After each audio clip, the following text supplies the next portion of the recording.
नमस्कार। आज हम पद्य पाठ तीसरा, सच हम नहीं सच तुम नहीं, डॉक्टर जगदीश गुप्त द्वारा लिखित कविता पढ़ेंगे।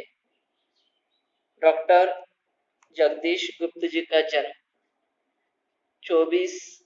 1924 को उत्तर प्रदेश के शाहाबाद में हुआ।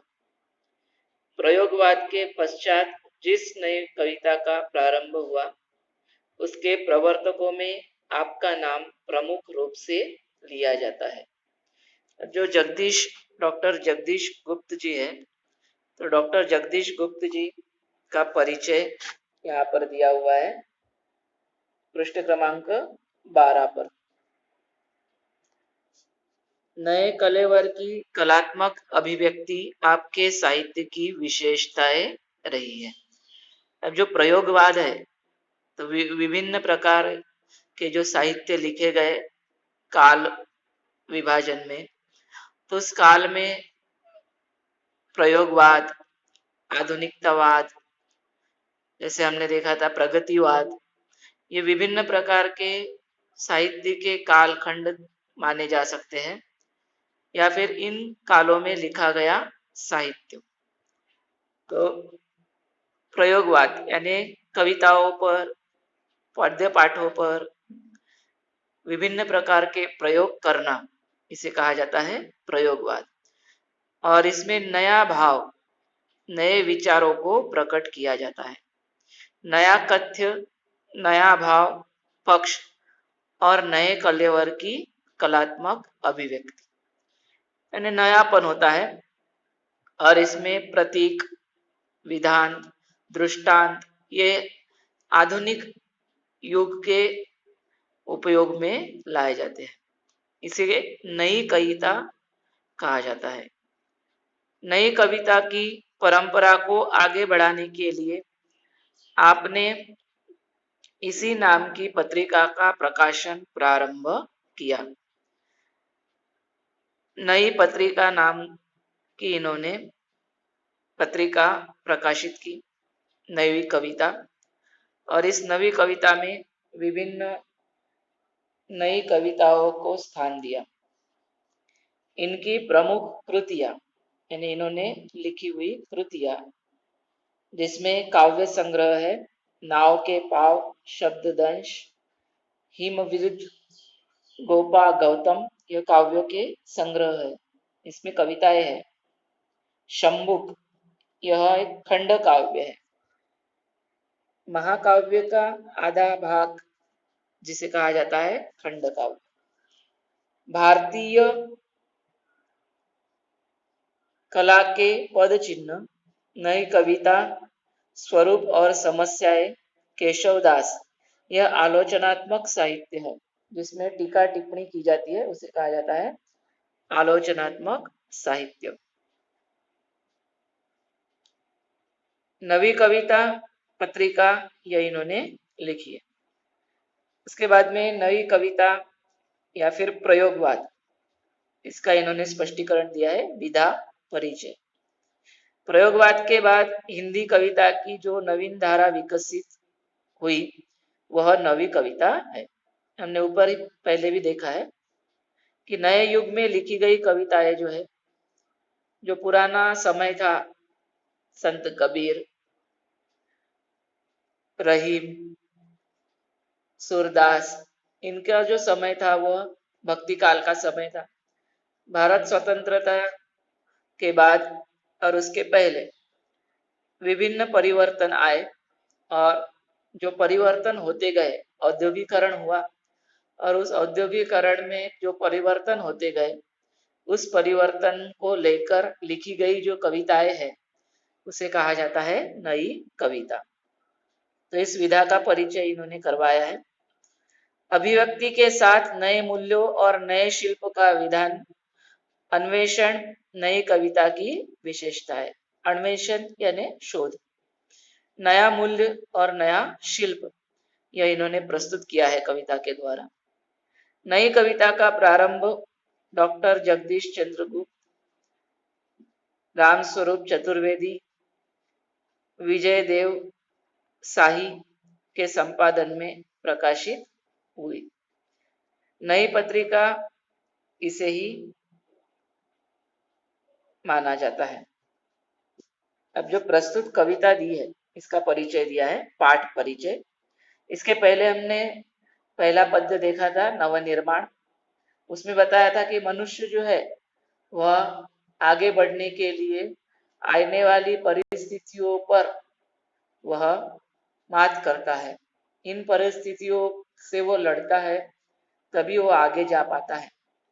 यही भाव जो है इस कविता में दिखाई देता है, परंतु नए रूप से कवि ने कहा है कि संघर्ष यह मनुष्य का जीवन है। बिना संघर्ष के जीवन पूरा नहीं होता। जिसके जीवन में संघर्ष नहीं आता है उसका जीवन कभी पूरा नहीं होता। ऐसा कोई भी मनुष्य नहीं जो बिना संघर्ष किए जीवन जीता हो।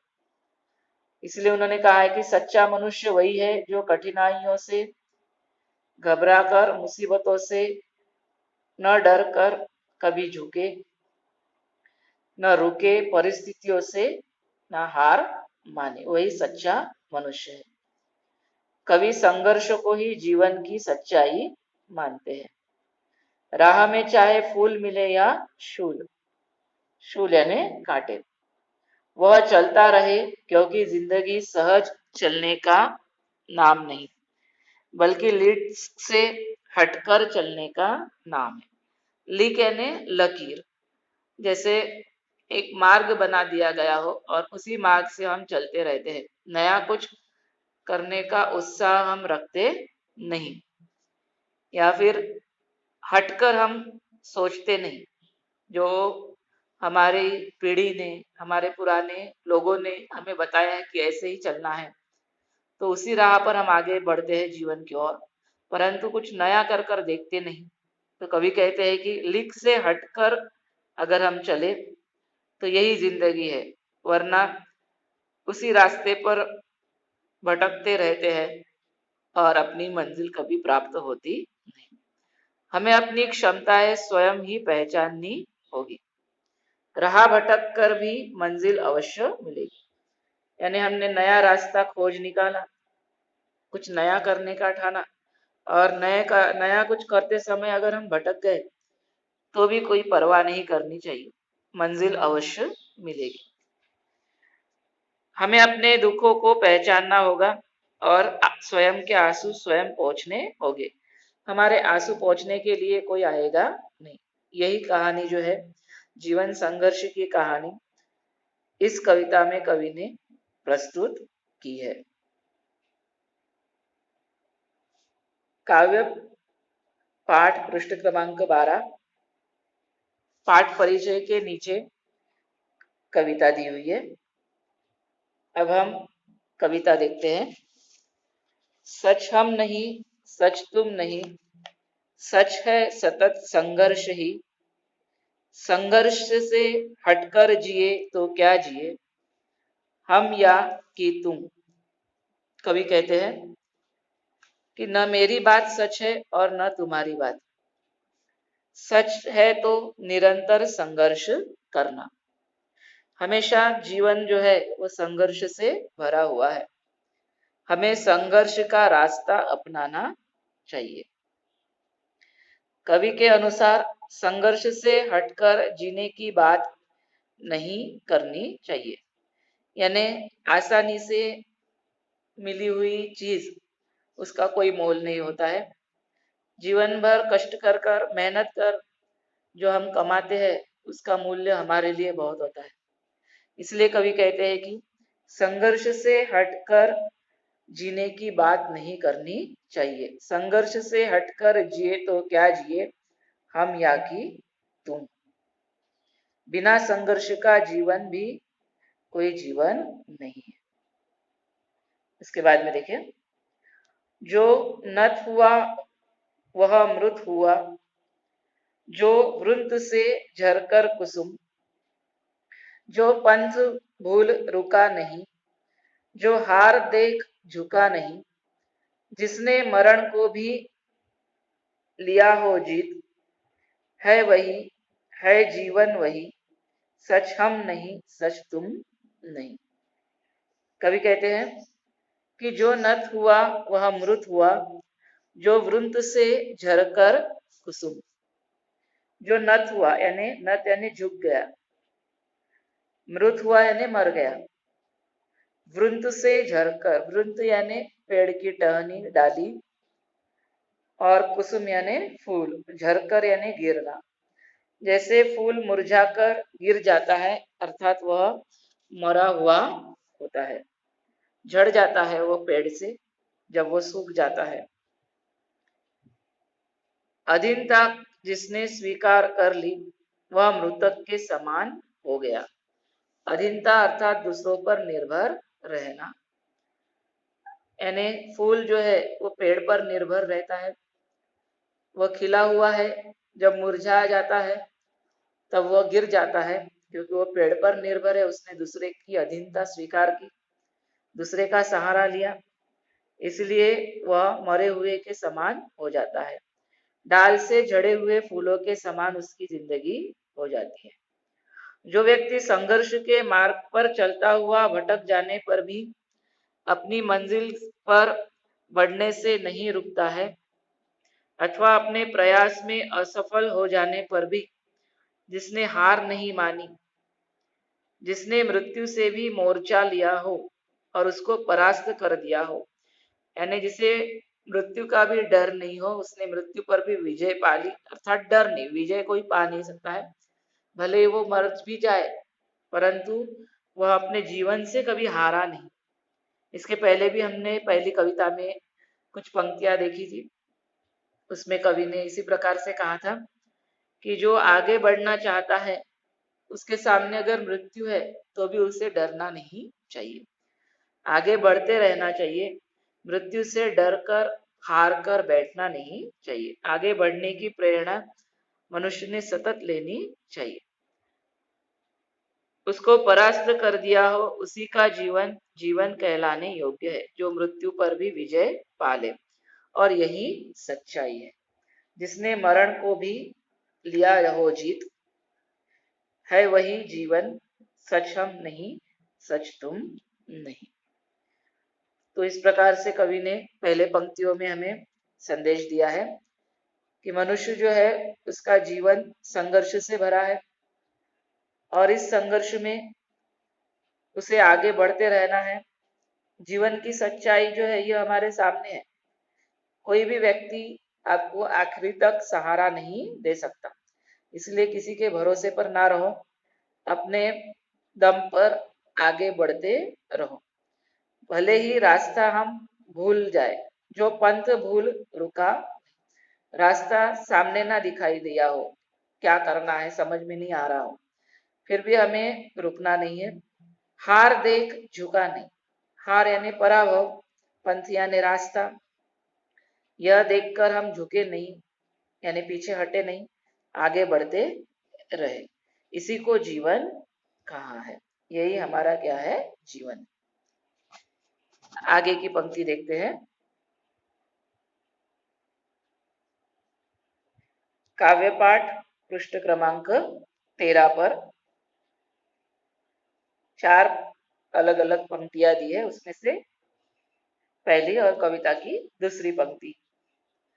ऐसा करो जिससे न प्राणों में कहीं जड़ता रहे, जो है जहां चुपचाप अपने आप से लड़ता रहे, जो भी परिस्थितियां मिले, कांटे चुभे कलियां खिले, टूटे नहीं इंसान बस, संदेश यौवन का यही, सच हम नहीं सच तुम नहीं।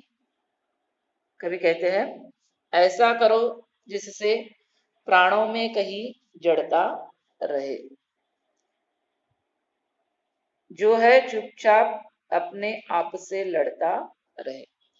कवि कहते हैं कि मनुष्य में कोई भी ठहराव नहीं आना चाहिए। जड़ता, जड़ता यानी जड़, पत्थर के जैसा, पत्थर जैसे जड़ है वो हिलता नहीं अपनी जगह से, उसी प्रकार से मनुष्य के जीवन में चलते समय कोई भी जड़ता यानी रुकावट नहीं आनी चाहिए, ठहराव नहीं। जो जहां है उसे वही चुपचाप अपना संघर्ष जारी रखना चाहिए। कुछ लोग होते हैं वो सोचते हैं कि हम जहाँ है वही सुखी है, ज्यादा कुछ करने की आवश्यकता नहीं, क्या करना है आगे जाके जो है वही उसी में समाधानी। तो इस प्रकार से कुछ लोग सोचते हैं और कुछ लोग सोचते हैं कि नहीं, नया रास्ता खोजे और बेहतर जीवन हो सकता है, और वो और कुछ कोशिश करने के लिए आगे बढ़ते रहते हैं। तो कवि कहते हैं कि कोशिश करने के लिए हमें आगे बढ़ना है। प्राणों में जड़ता अगर नहीं रही तो अच्छा है, यानी हम एक जगह बैठे रहे तो हमें कुछ मिलेगा नहीं। इसलिए जहां पर है, जैसे हम जिस परिस्थिति में हैं, भले ही हमारे पास में कुछ साधन नहीं है, फिर भी हम लड़ते रहे, चुपचाप वहां पर ना बैठे। भले ही एक जगह है, वहीं पर से हमारा संघर्ष शुरू रहना चाहिए। आगे बढ़ने के लिए कुछ ना कुछ करते रहना चाहिए। कवि कहते हैं कि परिस्थितियां कैसी भी हो, चाहे प्रतिकूल हो या अनुकूल हो, मनुष्य को हताश होकर अपना संघर्ष कभी नहीं त्यागना चाहिए। जीवन का यही संदेश है। उन्होंने कहा कि कांटे चुभे कलियां खिले, जो भी परिस्थितियां मिले,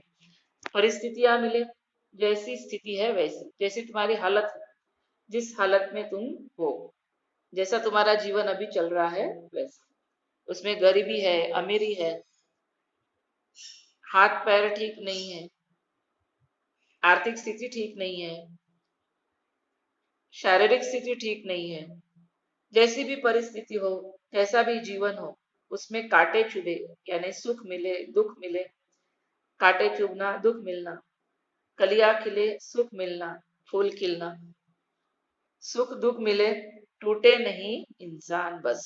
यह महत्व का है संदेश यौवन का, यही टूटे नहीं इंसान, अर्थात किसी भी मुश्किल में इंसान जो है वो टूटना नहीं चाहिए। टूटना यानी हारना, हारना नहीं चाहिए उसे किसी भी परिस्थिति में। संदेश यौवन का यही यही संदेश, यौवन जो है अर्थात युवावस्था हम कह सकते हैं, या मनुष्य का यही संदेश। सच हम नहीं, सच तुम नहीं। अभी दो पंक्तियां हमने देखी।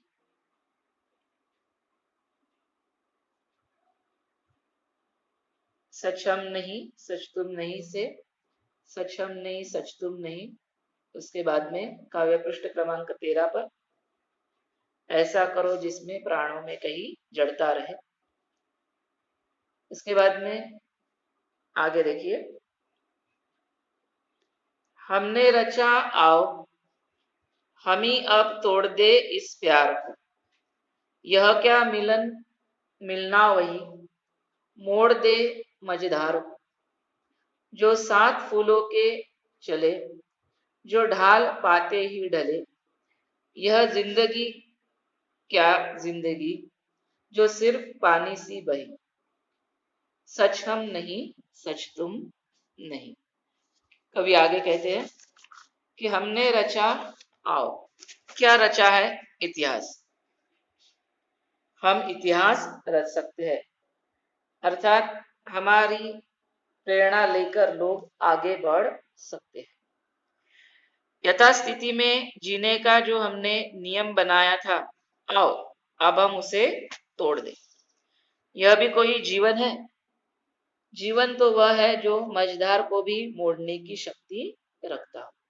कभी कहते हैं कि हमने तय कर लिया कि जैसा है वैसा जिए, जिस परिस्थिति में है वैसे रहे, कोई कुछ करने की आवश्यकता नहीं, हम समाधानी है। तो यह जो हमने बनाया हुआ एक प्रकार का हमारा दायरा है, चौकट है, इस चौकट को हम तोड़कर आगे बढ़े।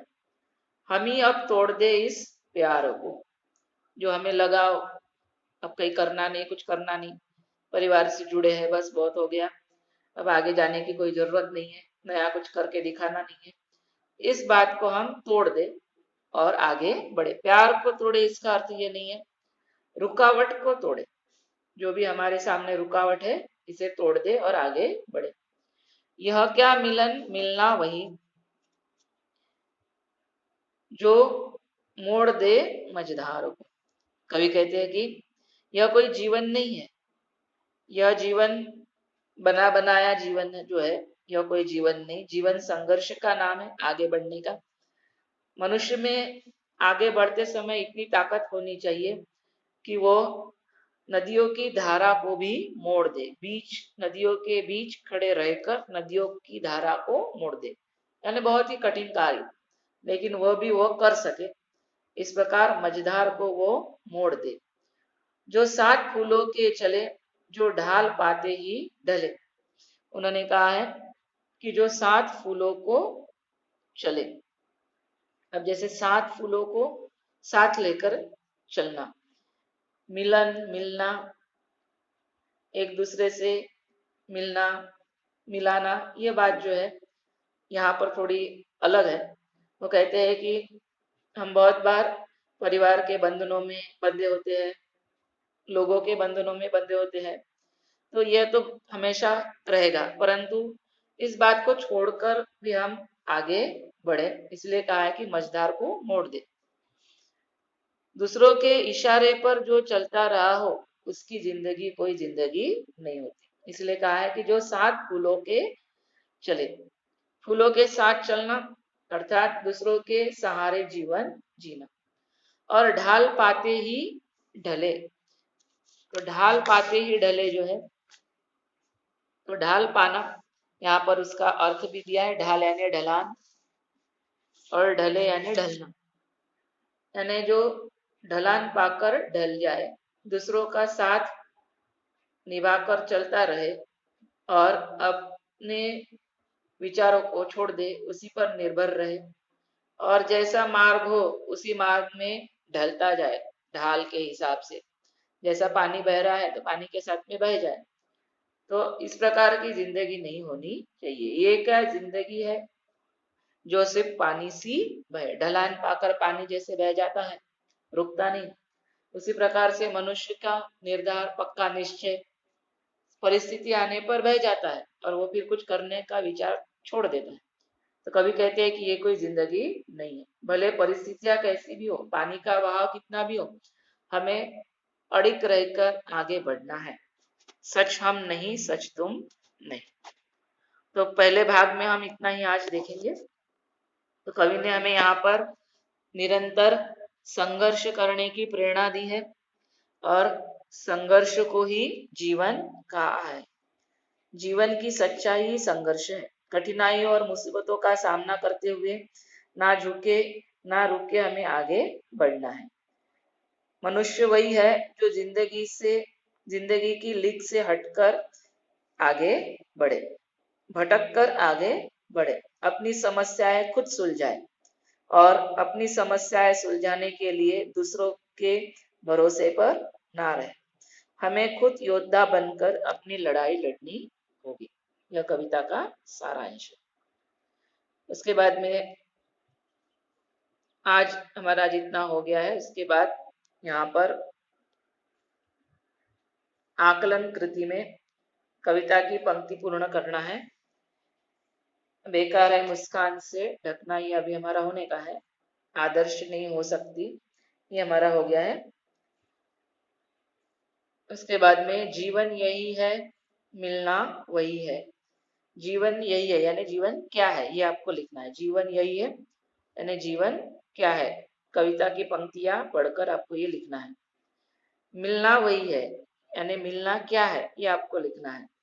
ये उसके बाद में शब्द संपदा है, ये मैंने आपको गूगल फॉर्म इसके बाद में मैं आपको भेजूंगा कविता पूर्ण होने के बाद में, तो आपको पढ़ना है और पूरा तैयार करके सबमिट करना है।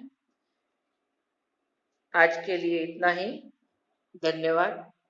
आगे जो है, आगे हम इसके बाद दूसरा भाग देखेंगे, उसमें बची हुई पंक्तियां हम देखेंगे। धन्यवाद।